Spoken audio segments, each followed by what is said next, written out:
اپنے آپ کو منسلک کرتے ہیں.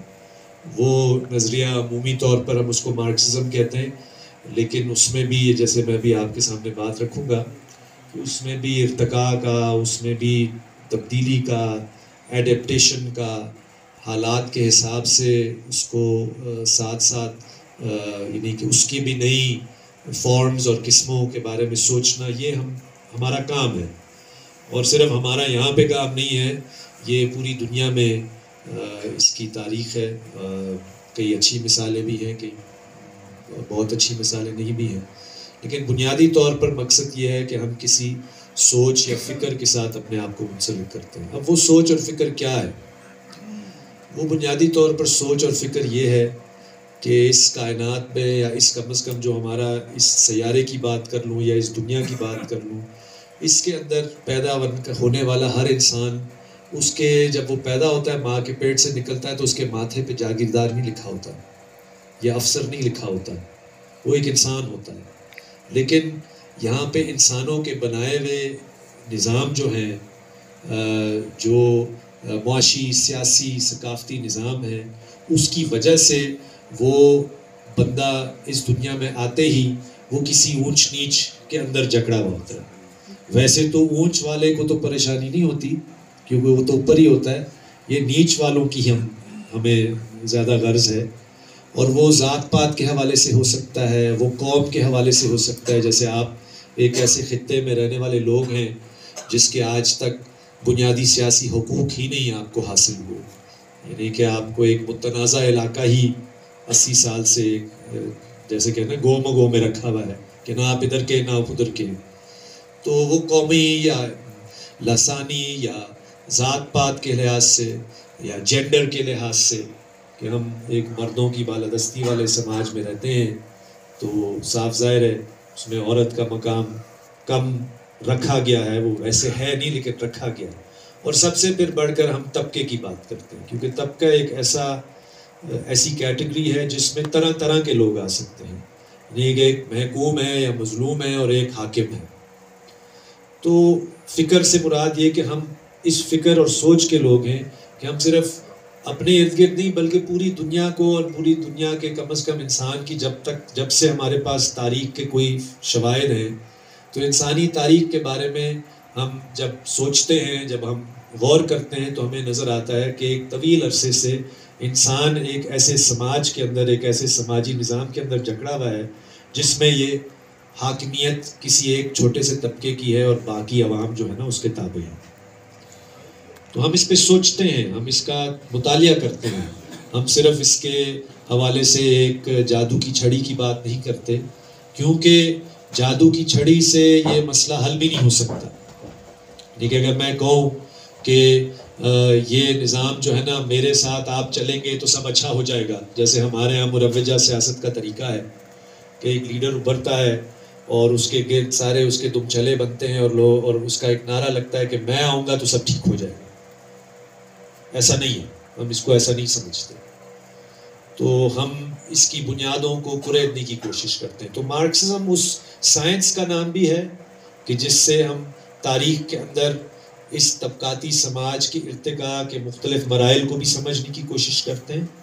اور ساتھ میں یعنی کہ صرف انسانوں کی بات ہم نہیں، بلکہ آج کل جو مارکسزم کے اندر جو بحث بہت زیادہ تیزی سے بڑھ رہی ہے، ویسے تو پوری دنیا میں کسی سطح پہ بڑھ رہی ہے لیکن ہمارے حلقوں میں بھی اس پر بحث ہو رہی ہے کہ ماضی میں جب ہم نے اس پر بات کی، یا یہاں دنیا میں ایسی ریاستوں کا بھی قیام عمل میں لایا گیا جس میں مزدوروں اور کسانوں کے راج کی بات ہوئی، تو یہ بات تو سامنے آئی کہ طبقاتی سماج کے خاتمے کے لیے کیا کیا کرنا پڑے گا. لیکن آپ کے خطے کے متعلق چونکہ میں یہ بات سمجھتا ہوں ضروری ہے کرنے والی، کہ یہ بات اتنی زیادہ اہم اس وقت 20ویں صدی میں نہیں سمجھی گئی ایون مارکسسٹ حلقوں میں کہ ماحول کے ساتھ کیا ہوگا. کہ یہ جو ہم ترقی کا نعرہ لگا رہے ہیں کہ ترقی کا پہیہ تیز ہوگا تو شاید خود بخود اس سے سب جو ہے نا وہ فائدہ حاصل کریں گے.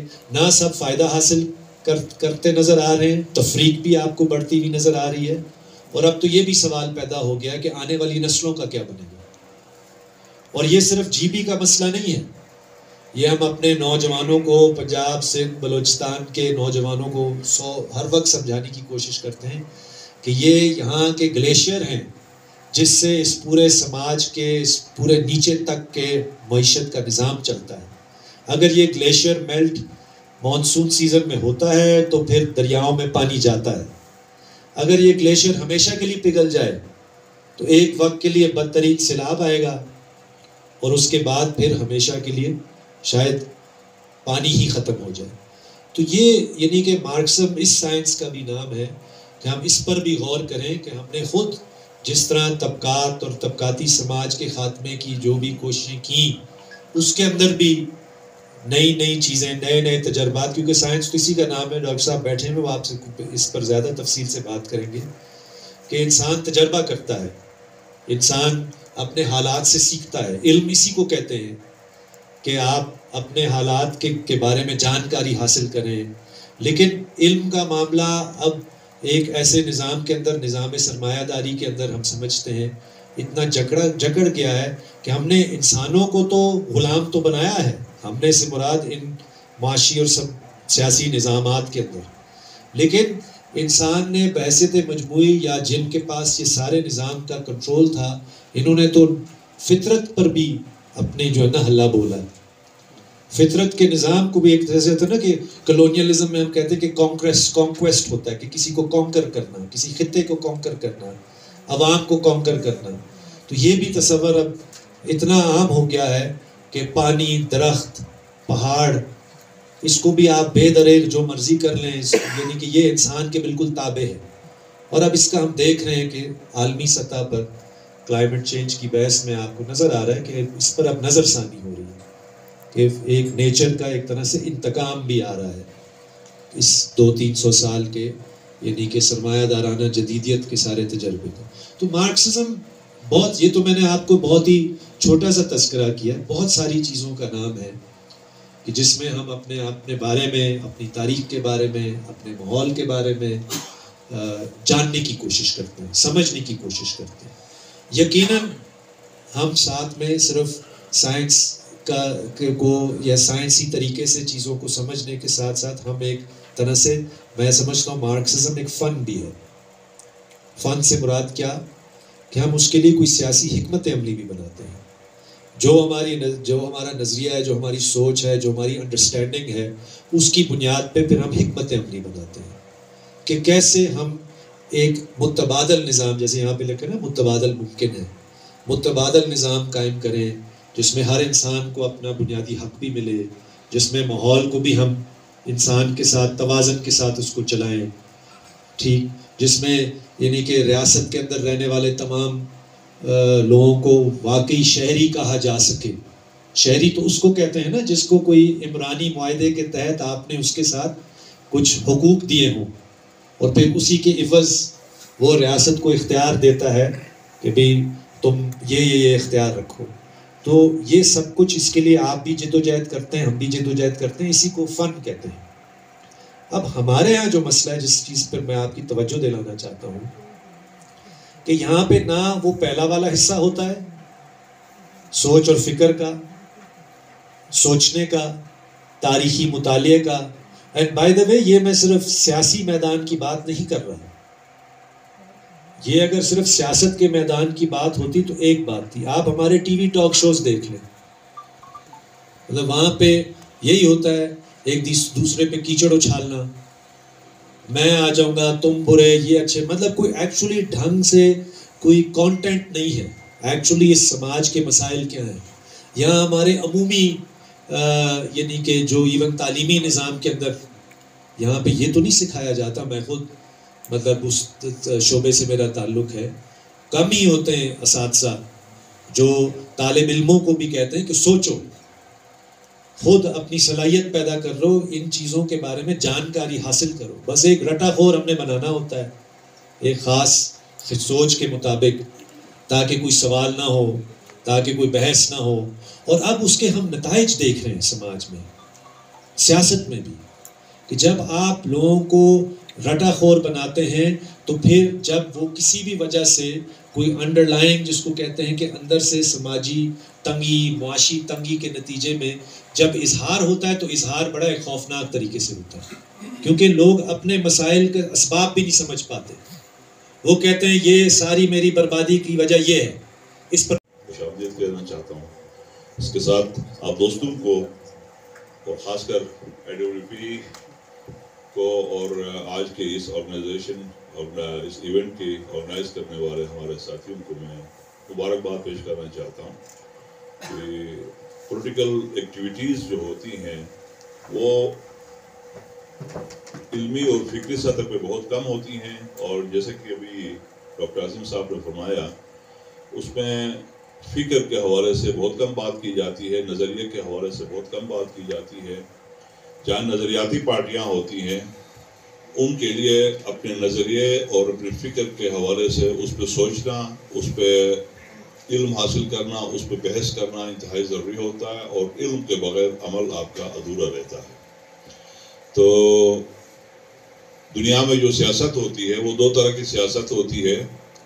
ایک تو وہ سیاست ہے جو مفادات کی ہوتی ہے، جو حکمران طبقے کی سیاست ہوتی ہے، جو اپنی حکمرانی، اپنے مفادات، اپنے معاشی جو استحصال کا جو نظام ہوتا ہے اس کو پروٹیکٹ کرنے کے لیے سیاست کی جاتی ہے. اور دوسری وہ سیاست جو محنت کش طبقے کی سیاست ہوتی ہے، وہ اپنے حقوق حاصل کرنے کے لیے معاشرے میں انصاف پر مبنی نظام قائم کرنے کے لیے جو ہوتی ہے، وہ کسی نظریے سے مبرہ ہو نہیں سکتی. اور جب نظریہ ہوتا ہے تو وہاں پہ نظریے پہ غور اور فکر انتہائی ضروری ہوتا ہے. تو یہ بنیادی چیز آج اس کمی کو جو شدت سے یہاں محسوس کی جاتی ہے، اس حوالے سے دوستوں نے یہ جو انیشیٹو لیا ہے یہ مبارکباد کے میرے خیال سے مستحق ہیں. مجھے دوستوں نے قومی سوال پہ بات کرنے کے لیے حکم کیا ہے، تو اتنے بڑے دانشوروں کے سامنے، پروفیسرز کے سامنے بات کرنا بھی تھوڑی سی زیادہ جیسے طالب علم کے لیے مشکل ہوتا ہے. ایک سیاسی کارکن کی حیثیت سے میں کچھ گزارشات اپنی آپ کے سامنے جو یہاں رکھنا چاہوں گا.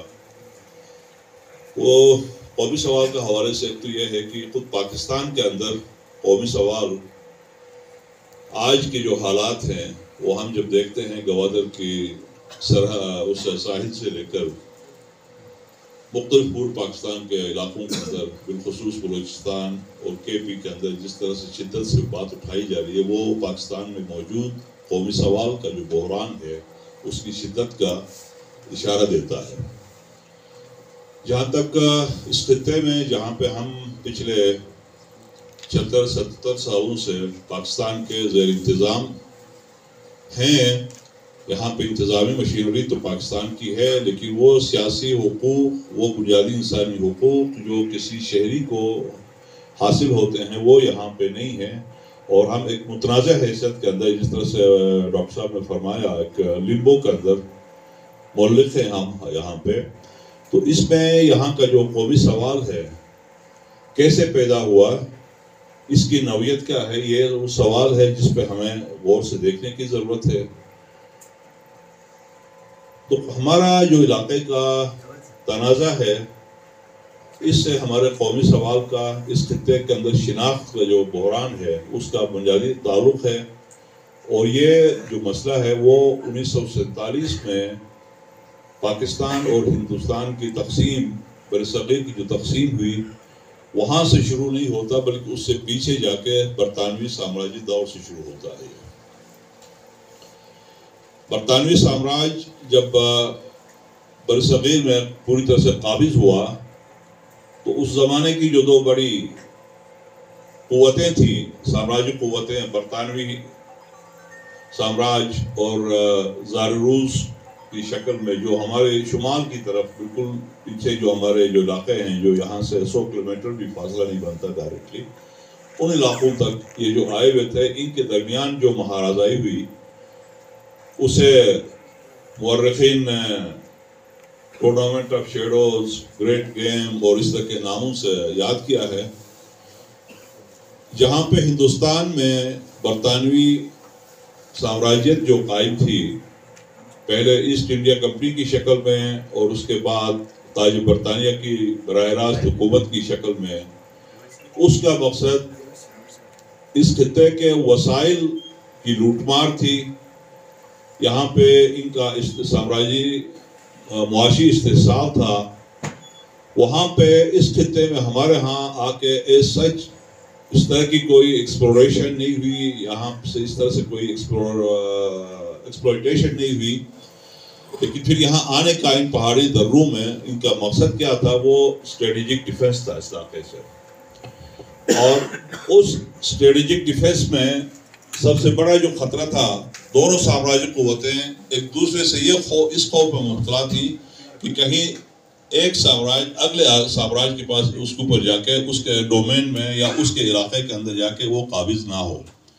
تو اس لیے یہاں پہ انہوں نے مختلف حکمت عملیاں اختیار کی. ان حکمت عملیوں میں سے ایک حکمت عملی مہاراجہ جموں کشمیر، جس کو ڈوگرہ مہاراجہ کہا جاتا ہے، اس کی حکومت کا قیام تھا، جو کہ بنیادی طور پہ جموں کا راجہ تھا. اور جموں کا راجہ جو تھا، لاہور کی جو خالصہ حکومت تھی مہاراجہ رنجیت سنگھ کی، اس کے نیچے وہ جموں کا ایک کیا کہیں آج کے زمانے میں گورنر ہم کہہ سکتے ہیں، اس طرح کا اس کا راجگی قائم تھی. لیکن جب سکھوں کی اور برطانیہ کی جنگ ہوئی، 1946 کی جو جنگ ہوئی، اور اس میں جب پنجاب کی حکومت کو ظاہر شکست ہوئی، تو اس میں انہوں نے کشمیر کا جو علاقہ تھا اس کو تاوان میں اٹھا کے ان سے 75,000 روپے کے عوض، یہ آپ سب نے سنا ہے، 75 لاکھ روپے، جس کو نارنگ شاہی کہا جاتا تھا، اس زمانے کی جو کرنسی ان کی تھی، اس کے انڈیمنیٹی میں وہ پیسے ان سے وہاں سے لے کے اس پورے علاقے کو اس کے حوالے کر کے، جموں کے ڈوگرے کے مہاراجہ کے حوالے کر کے، اس گلاب سنگھ کو اس کو مہاراجہ کا خطاب دیا گیا. اور کشمیر اور انڈس جو ہمارا ریور ہے اس تک کا جو علاقہ ہے پورا اس کے ڈومین میں دیا گیا. اور 1946 میں اس معاہدہ امرتسر کے ذریعے ان کی حکومت جب آلریڈی قائم ہو گئی بلتستان استور کے کچھ علاقوں پہ، اور گلگت کے اوپر، گلگت ابھی تو نہیں ہوئی تھی اس وقت، تو گلگت میں بعد پھر آ کے انہوں نے حملہ کیا، گلگت پہ بھی حملہ کیا، گلگت آ گئے. اس طرح سے ہوتے ہوتے ہنزا نگر کے ساتھ بھی ان کی ریاستوں کے ساتھ بہت ساری جنگیں ہوئی، اور اس میں مزاحمت ہوئی یہاں سے، اور وہ قبضہ نہیں کر سکے. آخر میں 1891 کے اندر برطانوی فوج نے براہ راست آ کے اپنی کمان میں یہاں پہ جنگ لڑ کے یہاں کے مقامی جو راجے تھے ان کو شکست دی، اور اس کے نتیجے میں دسمبر 1891 میں ہنزا نگر پہ قبضہ ہوا. اس کے 4 سال بعد پھر 1895 میں چترال پہ بھی قبضہ ہونے کے بعد یہ پورا جو ریجن تھا برطانیہ کے ڈومین میں آیا. اس میں گلگت میں کچھ علاقے تھے جو گلگت وزارت کے علاقہ تھا، جو جہاں پہ ڈائریکٹلی مہاراجہ کشمیر کی عملداری قائم تھی، اور کچھ علاقے تھے جن پہ ڈائریکٹلی وزارت کے اندر تو وہ شامل نہیں تھے، لیکن برطانوی ڈومین یہاں پہ قائم تھا. اور ان سب کو کنٹرول جو کرتا تھا گلگت میں، جو پولیٹیکل ایجنٹ، برطانوی پولیٹیکل ایجنٹ بیٹھتا تھا، وہ یہاں سے کنٹرول کرتا تھا. اور وہ اپنی ہائرارکی کے اندر جا کے پھر وائسرائے ہند جو ہوا کرتا تھا اس کے ماتحت ہوتا تھا. اسی طرح سے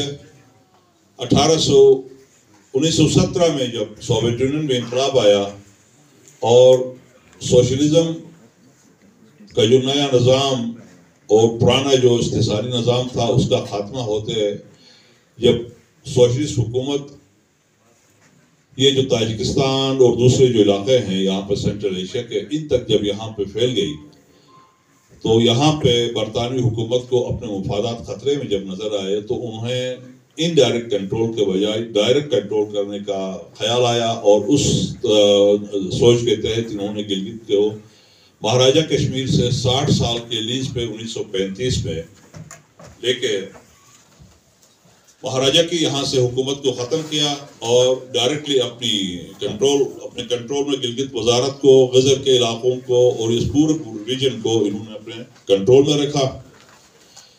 لیکن 1947 میں جب ہندوستان کی تقسیم کا فیصلہ ہوا، اور 3 جون 1947 کے تقسیم ہند کا جو منصوبہ سامنے آیا، اس کے بعد اس میں جہاں پہ ایک طرف انہوں نے یہ کیا تھا کہ ہندوستان میں جتنی ریاستیں تھیں، کوئی چھوٹی بڑی سب ملا کے 560-65 تعداد تھی ان ریاستوں کو، ان ریاستوں کے جو وہ تھے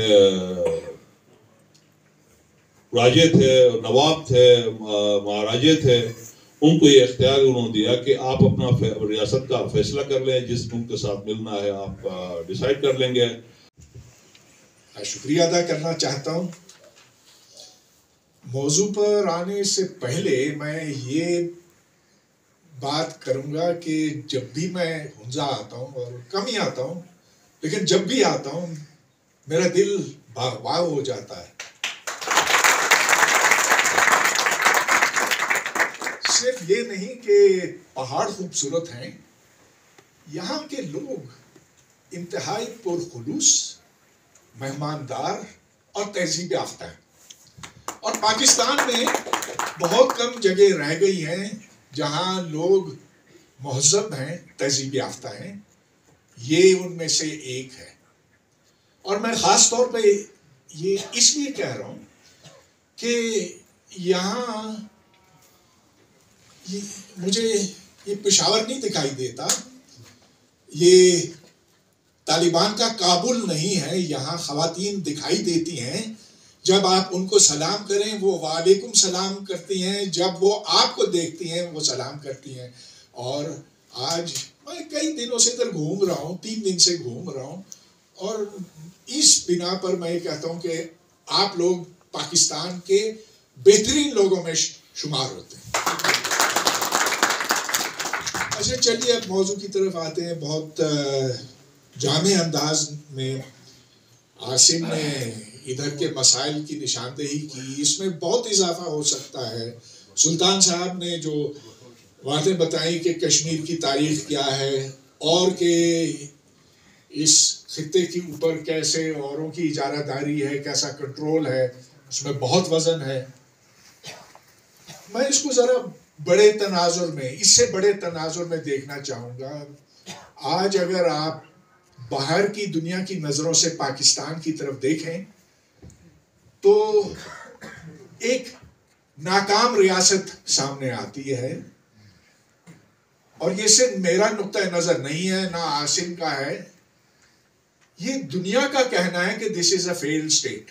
اور اس کی بنیاد یہ ہے، ایک تو اس ملک کے اندر دہشت گردی انتہا درجے پر پہنچی ہوئی ہے، یہاں تک کہ 2002 سے لے کر 2014 تک یہاں 70,000 پاکستانی ہلاک ہوئے، جس کو ہم خانہ جنگی کہتے ہیں اور جگہوں پر، لیکن ادھر ہم نہیں مانتے کہ خانہ جنگی ہوئی تھی، لیکن اتنا ہی بڑا اثر تھا۔ پھر یہ کہ ہم دنیا کے مقروض ہیں، ہم نے جتنا قرضہ لیا ہے کوئی امید ہی نہیں بنتی کہ ہم اسے واپس کر سکیں، بلکہ ہم اور قرضے مانگتے چلے جاتے ہیں۔ 24 بار ہم IMF کے پاس گئے ہیں جھولی پھیلا کر، اور ہر دفعہ 2 کوڑیاں ہمیں دیتے ہیں، لیکن کہتے ہیں کہ یہ تمہیں واپس کرنا ہوگا۔ چائنا سے ہم نے $30 ارب قرضہ لیا ہوا ہے، جس پر ہم سود نہیں دے سکتے تو جا کے اس کو ری شیڈیول کرانا پڑتا۔ ہماری جو تعلقات ہیں اپنے آس پاس کے ممالک کے ساتھ، وہ نہ ہونے کے برابر ہیں، یا نیگیٹو ہیں، منفی ہیں، ماں سوائے چین کے، جس نے پاکستان کے اوپر کنٹرول حاصل کر لیا ہے، اور یہ اس کی شرط تھی۔ اچھا چلیے، یہ مسائل تو باہر والوں کے ہیں، اور ہمارے جو اپنے اندرونی مسائل ہیں کچھ تو ہم نے سنے ہیں، لیکن اصل سوال یہ پیدا ہوتا ہے کہ اس دلدل میں سے کیسے نکلا جائے، حکمت عملی کیا ہونی چاہیے، ہماری سمت کیا ہونی چاہیے۔ تو میں 5 نکات آپ کے سامنے رکھوں گا، اور اگر میں اس سے آگے چلا گیا تو بس آپ مجھے روک دیں۔ مختصر بات کرنا چاہوں گا، کیونکہ میں چاہوں گا کہ اگر اجازت ہو آپ کی طرف سے کہ ہمارا آپس میں بھی تھوڑا سا مکالمہ ہو، کچھ آپ بھی اپنی رائے کا اظہار کریں، اور ویسے بھی اس کے بعد مجھے چونکہ اسلام آباد واپس جانا ہے تو یہاں سے سکردو جانا ہے تو جلدی مجھے جانا پڑے گا. تو بابا جان اجازت ہے کہ اس کے بعد سوال جواب کی نشست ہو؟ Okay, thank you very much. اچھا، پہلا نقطہ یہ کہ پاکستان کو امن کی ضرورت ہے، اور جو ہم نے اپنے تعلقات دوسرے ممالک کے ساتھ، جس میں سر فہرست انڈیا ہے، پھر ایران، پھر افغانستان، ان کے ساتھ تعلقات اب معمول پر لانے کی ضرورت ہے.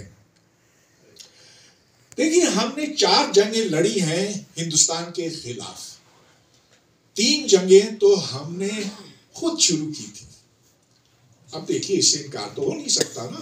سن 47 میں ہم نے چاہا کہ کشمیر کو آزاد کریں، تو ہم نے ادھر سے، ہمارے پاس فوج تو نہیں تھی اس وقت، لیکن جو پٹھان تھے، جو قبائلی تھے، ان کو ادھر بھیجا، اور جو کیا وہ آپ کو پتا ہے. خیر، حاصل کچھ بھی نہیں ہوا، لیکن دشمنی ہو گئی انڈیا کے ساتھ. پھر سن 65 کی جنگ، آپریشن جبرالٹر، جو ایوب خان کا بنایا ہوا منصوبہ تھا. اچھا، میں اس وقت اسکول پڑھ رہا تھا، اور بڑا جنگجو قسم کا نوجوان تھا، اور بے حد خوش ہوا جب ہمیں یہ پتا چلا کہ جنگ ہونے والی ہے، کیونکہ سب نے ہمیں یہ بتایا تھا کہ یہ ہندوستان ہے جس نے پاکستان کے اوپر بے وجہ جنگ کی ہے. وہ ایک جارحانہ ملک ہے، جارحیت پسند ملک ہے. یہ تو مجھے اس کے کئی سال بعد پتا چلا کہ آپریشن جبرالٹر جیسی بھی چیز تھی جو پاکستان آرمی نے بنایا تھا، منصوبہ بنایا تھا، اور جس میں وہ ناکام ہوئے، لیکن کہا کہ یہ تو ہماری بہت بڑی جیت ہے. ارے بھائی، اگر جیت ہوتی تو آج کشمیر ہمارا ہوتا نا. آج بھی جشن مناتے ہیں، لیکن جیت ہماری نہیں ہوئی. 71 کی جنگ ہم نے نہیں شروع کی نا. وہ بنگالیوں نے کہا کہ وہ بہت ہو گیا، ہم آپ کا استحصال نہیں برداشت کر سکتے. لوٹ لیا ہے مغربی پاکستان نے ہمیں، ہم تم سے جدا ہونا چاہتے ہیں. ہم نے بچوں کو ادھر پڑھایا ہوا ہے کہ بہت انڈیا کی سازش تھی، اور ہندو ایسے مکار ہوتے ہیں. لیکن آج بھی آپ بنگلہ دیش جانے کی کوشش کریں تو ویزا نہیں ملتا.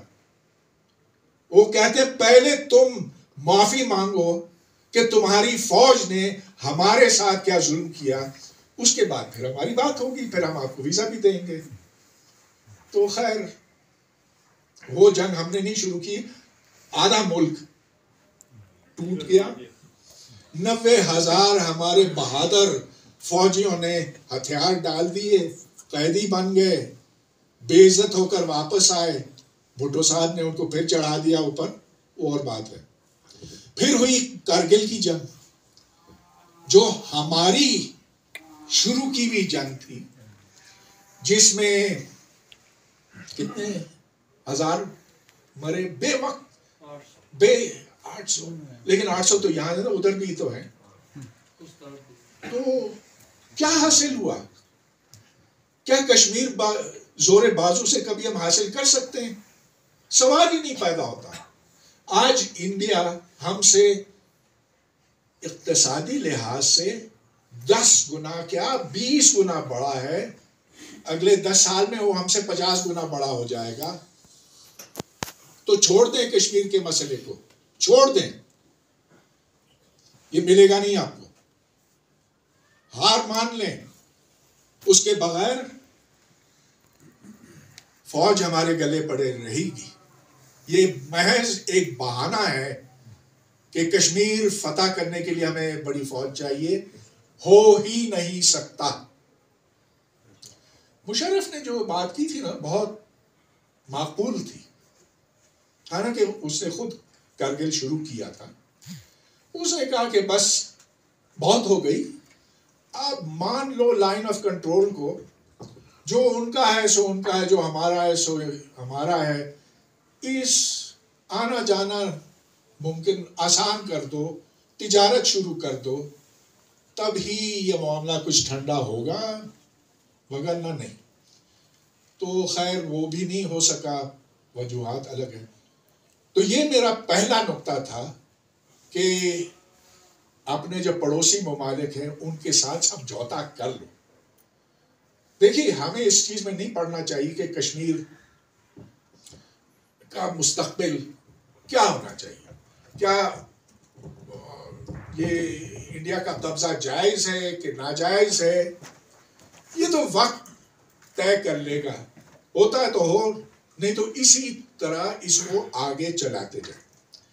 ایران کے ساتھ ہم نے کیوں اپنے تعلقات بگاڑے ہوئے ہیں، مجھے تو سمجھ نہیں آتا۔ وہ تو مسلمان ملک ہے، وہ ہمیں گیس دیتا ہے، گیس دینا چاہتا ہے، گیس کی پائپ لائن اس نے بنا دی ہے، کیوں ہم امریکہ کے غلام بن رہے ہیں؟ کیوں نہیں ایران کے ساتھ نارمل تعلقات استوار کرتے ہیں؟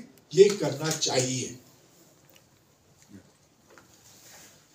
افغانستان کے ساتھ تو ہم تعلقات ٹھیک ٹھاک کر سکتے تھے، نیوٹرل کر سکتے تھے۔ اب ہم نے طالبان کو ادھر کابل میں پہنچایا، کوئی اس میں شبہ ہی نہیں کہ پاکستان کی فوج نے ان لوگوں کو، طالبان کو کابل پر فتح کرنے کے لیے پوری کوشش کی۔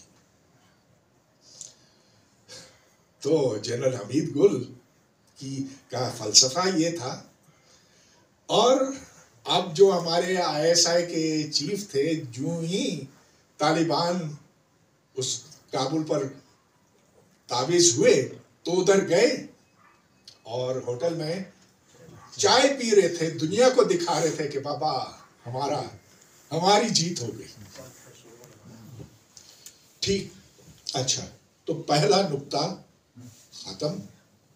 خدا را پاکستان کو اگر دلدل سے نکالنا ہے تو اپنے پڑوسیوں کے ساتھ دشمنی نہ رکھے۔ پھر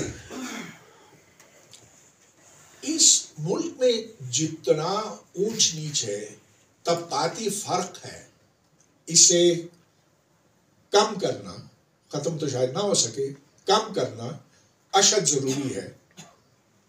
چلیے، ایک رستہ تو یہ خونی انقلاب کا ہو سکتا ہے، لیکن میرا نہیں خیال ہے کہ وہ ممکن ہے، اور اگر خونی انقلاب آیا تو وہ طالبان کا ہی آئے گا اور مذہبی انتہا پسندوں کو آئے گا۔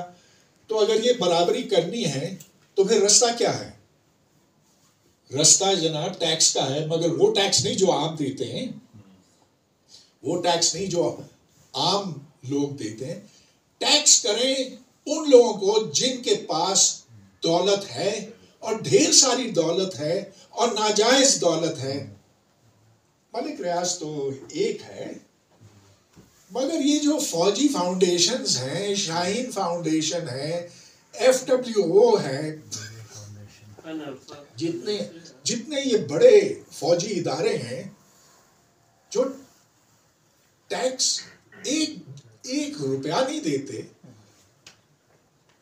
ان پر آپ یہ لگائیں جو بڑے سرمایہ دار ہیں یہاں پر، جنہوں نے زمینیں بیچ بیچ کر اتنا کمایا ہے، ان سے آپ یہ وصول کریں زرعی ٹیکس۔ ارے بھائی، زرعی ٹیکس پاکستان میں کیوں نہیں لگائی جاتی ہے؟ سندھ میں، پنجاب میں اتنی زرخیز زمینیں ہیں، زمینداروں کے پاس ہزاروں ایکڑ ہیں، 2 روپیہ ٹیکس دیتے ہیں، کچھ بھی نہیں۔ تو دنیا کہتی ہے، IMF بھی یہ کہتا ہے، ورلڈ بینک یہ کہتی ہے کہ ٹیکس وصول کرو، مگر یہ وصول جب کرتے ہیں تو تنخواہ دار لوگوں سے کرتے ہیں، اور جنرل سیلز ٹیکس لگاتے ہیں، جس سے ہر ایک کے اوپر ایک منفی اثرات ہوتے ہیں۔ تو اونچ نیچ ختم کرنے کا رستہ مجھے تو یہ سمجھ آتا۔ پھر ایک بہت بنیادی بات، کیا پاکستان صرف مسلمانوں کے لیے ہے، یا یہ تمام شہریوں کے لیے ہے جن کے پاس شناختی کارڈ ہے یا پاسپورٹ ہے، جو پاکستان کے شہری ہیں، جو ادھر پیدا ہوئے یہ کس کا پاکستان ہے؟ تو یہ سوال ہم نے پوری طرح سے حل نہیں کیا، بلکہ حل ایک طرح سے کیا، اور وہ یہ کہ ادھر جو مرات ہیں، جو نوکریاں ہیں، جو تمام بینیفٹس ہیں، وہ مسلمانوں کو ملیں گے. غیر مسلموں کے لیے یہاں ایک ایسا ماحول پیدا کرو کہ وہ یا تو چپ ہو جائیں یا پھر ملک چھوڑ کر چلے جائیں. نتیجہ اس کا یہ ہوا ہے کہ پاکستان بنا تھا تو سندھ میں تقریباً 20% ہندو تھے، اب 3% رہ گئے ہیں. میں چونکہ کراچی میں پلا بڑھا، میرے محلے میں کرسچنز پارسی بہت سارے تھے، اور بڑا اچھا خوشگوار ماحول ہوتا تھا اس زمانے میں. جب کرسمس ہوتا تھا تو وہ ہمیں کرنٹ کیک بھیجتے تھے، جب عید ہوتی تھی تو ہم ان کو بریانی کھلاتے تھے. اب وہ سارے کے سارے بھاگ گئے وہاں سے. اس ملک نے جو غیر مسلموں کے ساتھ برتاؤ کیا ہے شرمناک ہے. دیکھیے ہمارا دل بہت دکھتا ہے کہ انڈیا میں مسلمانوں کے ساتھ اچھا برتاؤ نہیں ہوا، کہ اسرائیل نے جو فلسطینیوں کے ساتھ کیا بہت برا کیا، لیکن ہم نے ادھر پاکستان سے غیر مسلموں کو آئینی حیثیت نہیں دی. ہمارے آئین میں لکھا ہوا ہے کہ وہ دوسرے درجے کے شہری ہیں، اور ان کو ہم نے اس ملک سے یا تو بھگا دیا ہے یا ان کے گھر جلاتے ہیں، جیسا کہ ابھی جڑاوالا میں ہوا تھا. 20 گرجا گھر ان کے جلا دیے، اور پوچھنے والا کوئی گرفتاریاں نہیں، کوئی کچھ نہیں. اس کا نتیجہ یہ ہوا ہے کہ جو ایک بڑا قیمتی سرمایہ تھا ہمارے پاس، وہ پڑھے لکھے تھے، وہ انجینئر تھے، وہ ڈاکٹر تھے، وہ مینیجر تھے، وہ طرح طرح کے لوگ تھے، وہ سارے ملک چھوڑ گئے. کراچی شہر کو ہندوؤں نے بنایا اور پارسیوں نے بنایا. آج آپ کو کوئی پارسی کوئی ہندو وہاں نہیں دکھائی دیتا، اکا دکا کہیں کچھ رہ گئے. آئینی طور پر پاکستان کو اب اپنی سمت بدلنی چاہیے. اچھا دیکھیے، ہم لوگ جو ہیں جب باہر جاتے ہیں نا بہت خوش ہوتے ہیں کہ ہمیں وہاں عزت دی جاتی ہے. تو میں آپ کو ایک واقعہ سناتا ہوں. یہ جو جماعت اسلامی کے امیر تھے قاضی حسین احمد سے میں اس وقت یونیورسٹی آف میریلینڈ میں تھا، اور مجھے بتایا گیا کہ ایک میٹنگ ہونے والی ہے بروکنگز انسٹیٹیوٹ میں، آپ وہاں پر آئیں، قاضی حسین احمد آئیں گے. تو میں گیا وہاں پر، تو گول میز تھی، اس کے گرد کوئی 20 لوگ بیٹھے تھے. قاضی صاحب سے ٹی وی کے اوپر میرا اکثر مکالمہ ہوتا تھا، اور وہ اکثر بہت غصہ ہو جاتے تھے مجھے دیکھ کر بھی، لیکن چلیے وہ اس وقت خاموش رہے. انہوں نے اپنی بات یوں شروع کی انگریزی میں، مجھے نہیں پتا تھا ان کو اتنی اچھی انگریزی آتی ہے. انہوں نے کہا I feel I have come to my own country. I can wear my own clothes. I can go and preach my religion. اور پھر ایک لفظ انہوں نے استعمال کیا، مجھے نہیں پتا تھا کہ وہ اتنا کچھ جانتے ہیں. This is a pluralist society. کثیر القومی ملک ہے. ارے بھائی قاضی صاحب، آپ تو ہر وقت گرجتے برستے رہتے ہیں کہ ادھر سیکولرزم سے ہمیں بچنا ہے، ادھر جا کے آپ سیکولرزم کو واہ واہ کرتے، ادھر آپ جا کے کہتے کہ آپ کو عزت ملی، یہاں آپ نے ہندوؤں کو، کرسچنز کو، احمدیوں کو ذلیل کیا ہوا ہے، اور آپ ادھر جا کے ایک تو یہ بات کرتے ہیں، دوسرے یہ کہ آپ کا پورا خاندان وہاں پر بستا ہے. کیوں؟ اس لیے کہ کھلا ماحول ہر انسان پسند کرتا. تو پاکستان کو بھی اپنا ماحول کھلا کرنا ہوگا. تمام وہ شہری جو پاکستانی ہیں ان کو برابر کے حقوق دینے ہوں گے. اور آئین میں یہ لکھوانا ہوگا، آئین میں یہ لکھوانا ہوگا، جس پر مذہبی طاقتیں ایسے اچھلیں گی ان کی آنکھوں میں خون آ جائے گا، مگر انسانیت کا رستہ یہی ہے۔ پھر جو سلطان صاحب نے بات کی، میں اس کو تھوڑا سا آگے بڑھانا چاہتا ہوں۔ پاکستان سارے پاکستانیوں کے لیے، یہ پنجاب کے لیے نہیں ہے، یہ پاکستان ہے، پنجابستان نہیں ہے۔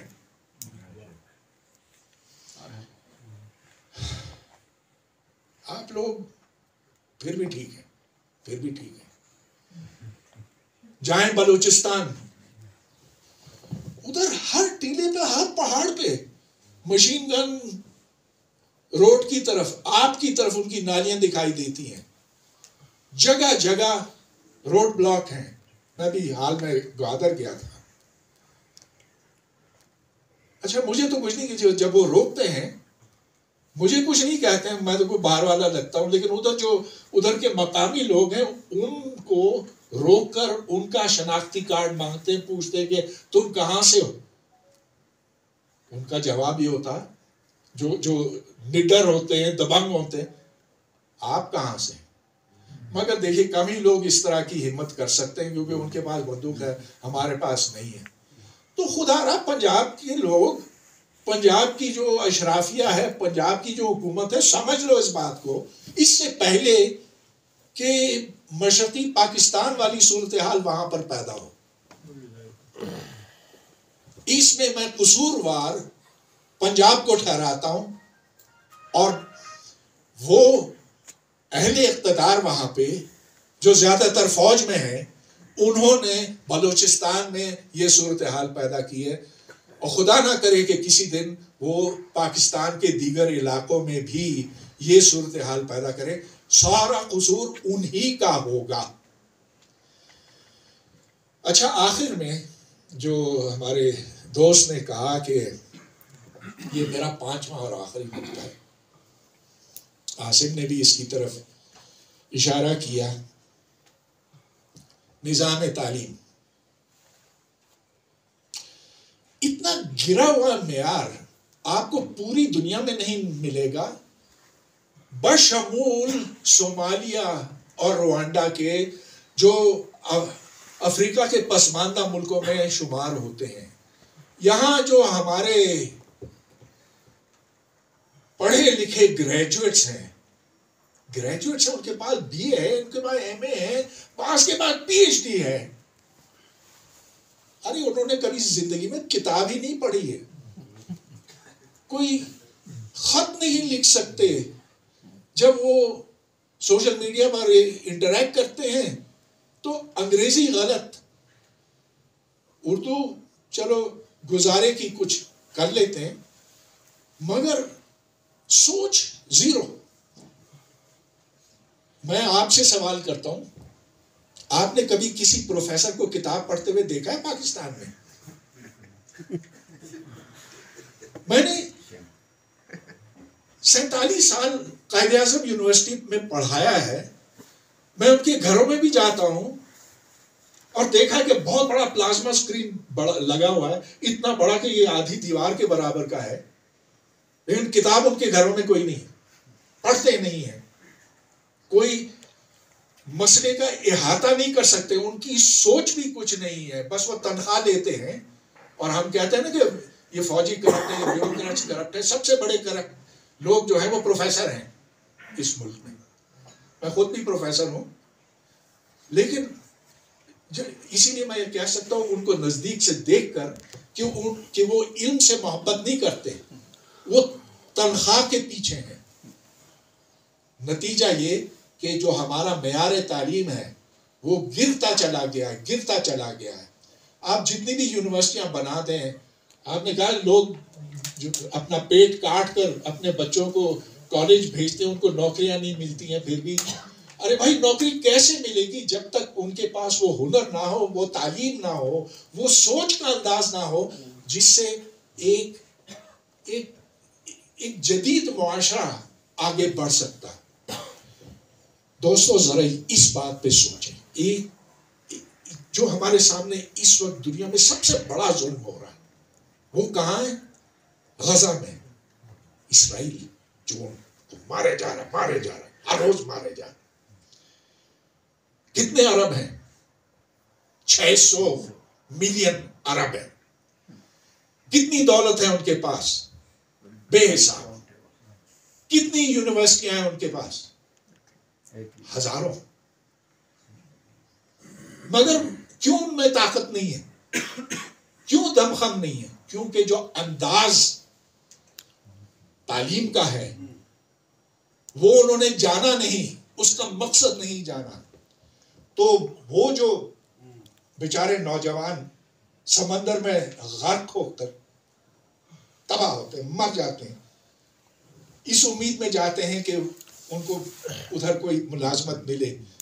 وہ کیوں نہیں جاتے ہیں ویزا لے کر؟ کیونکہ ان کو ویزا نہیں ملے گا. ویزا کیوں نہیں ملے گا؟ کیونکہ ان کے پاس وہ سکلز نہیں، وہ ہنر نہیں ہے. جب وہ جاتے ہیں مشرق وسطی تو جاتے ہیں خدمت کے لیے.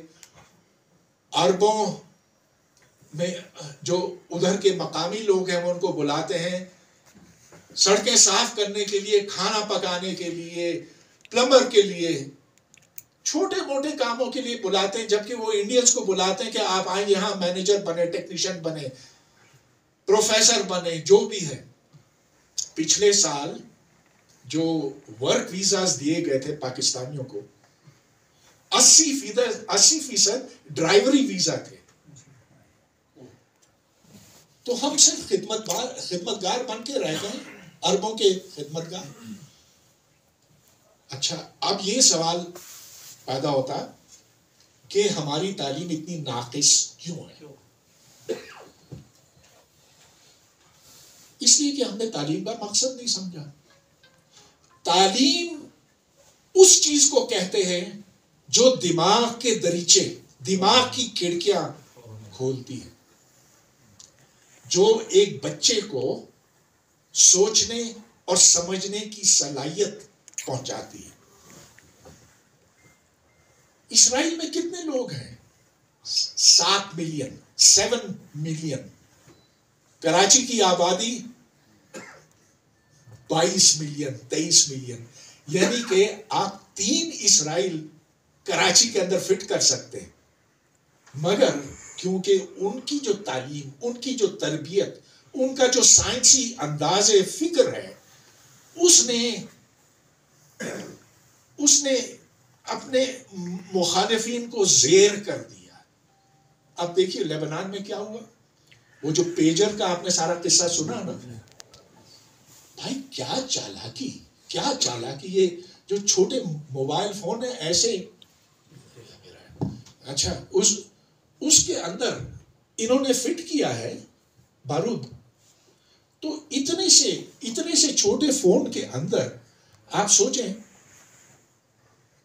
10 گرام بارود فٹ کرنا، اور اس طرح سے کہ یہ جب ایکس رے میں سے گزرے تو آپ کو پتا نہ چلے کہ اس کے اندر بارود ہے. اس طرح سے انہوں نے حزب اللہ کی تمام قیادت کو ایک وقت میں ٹھپ کر دیا. پھر بعد میں جا کر اوپر سے بم گرائے، سب کچھ. یہ چیز کیوں ممکن ہے؟ یہ چیز حماس کیوں نہیں کر سکتی؟ یہ چیز ایران کیوں نہیں کر سکتا؟ یہ چیز باقی مسلمان کیوں نہیں کر سکتے؟ اس لیے کہ ان کی تعلیم اس طرح کی نہیں ہے. You have to think scientifically. اور جو سائنسی انداز فکر ہے، یہ وہ چیز ہے جو ملکوں کو آگے لے جاتی ہے. مقابلہ کیجئے انڈیا اور پاکستان کا. اس وقت انڈیا کے جو خلائی جہاز ہیں وہ چاند کیا مریخ تک پہنچے ہوئے ہیں. ہمارا ایک جو چھوٹا سا سیٹلائٹ تھا، 2 چھوٹے سے سیٹلائٹ تھے، وہ بھی چائنیز نے اپنے راکٹ پر اوپر پھینکا. چلو ایک چاند کے گرد پہنچ گیا. دوسرے اس سے پہلے جو تھے وہ تو زمین کے گرد چکر کاٹ کے واپس آ گئے، ناکام ہوئے. تو خواتین حضرات، میں نے آپ کا بہت وقت لیا. کچھ باتیں میری ضرور ناگوار لگی ہوں گی، جس کے لیے میں معذرت خواہ ہوں. لیکن یہ مسائل بڑے اہم ہیں، بہت ہی ہمیں اس پر ایک سوچنے کی ضرورت ہے تاکہ ہم اس